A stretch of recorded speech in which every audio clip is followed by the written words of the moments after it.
చోట రాసుకున్నారు, ఏ పూటైనా సరే ఒక వచనమో ఒక పద్యమో వ్రాయకుంటే నాకు తోచదు, ఈ జీవితం వెళ్ళమారదు అనేటువంటి పద్ధతిలో. అలాగా అవిశ్రాంతమైనటువంటి సాహిత్య కృషి,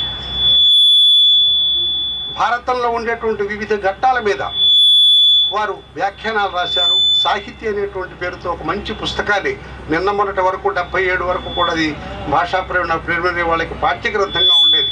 ఇప్పుడు వచ్చినటువంటి కాలంలో ఆ సాహిత్యాన్ని ఆదరించేటువంటి వాళ్ళు లేరు.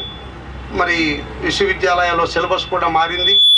ఏ స్థితికి వచ్చింది అంటే మాకు తెలిసింది మాత్రమే చెప్పడానికి వీలుగా సిలబస్ నిర్ణయించేటువంటి స్థితికి మేము వచ్చేసాం ఇప్పటికే. అంటే బజార్లో వ్యాఖ్యానమైనటువంటి గ్రంథాలన్నా దొరకాలి ఎవడైనా వ్రాస్తే, లేకపోతే మా గురువులు చెప్పింది నోట్స్ ఉంటే అది మాత్రమే చెప్తాం. కొత్తదానికి మేము వెళ్ళాం. ఆ స్థితికి వచ్చేసాం మనం.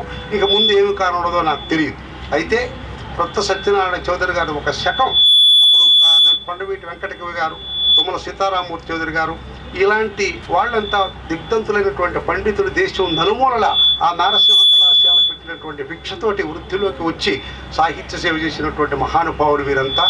వారు జన్మించి మొన్న 31వ తారీఖు ఇంగ్లీషు కాలమానం ప్రకారం 100 సంవత్సరాలు కావడం, మరి వారిని సంస్మరించుకునేటువంటి దిశగా ఈ బుక్ ఫెస్టివల్ అనేది ఏర్పాటు చేయడం నాకు ఎంతో సంతోషమైనటువంటి కారణం.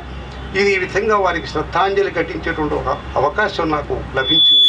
మనకంటే వారి కుటుంబ పెద్దలుగా, వారి జనకులుగా, వారి సభ్యులకు తెలిసినంతగా మనకు వారి గురించి వ్యక్తిగతమైనటువంటి విశేషాలు తెలియడం కష్టం. బయటకు మనకు తెలిసేటువంటి వారి సాహిత్య కృషి మాత్రమే. ఆంతరంగికమైనటువంటి వైయక్తిక జీవన విధానం ఎలా ఉండేది ఏమిటనేటువంటిది మా అమ్మాయి చెప్తుంది, తెలుసుకోవాల్సిందిగా ప్రార్థన. సెలవు.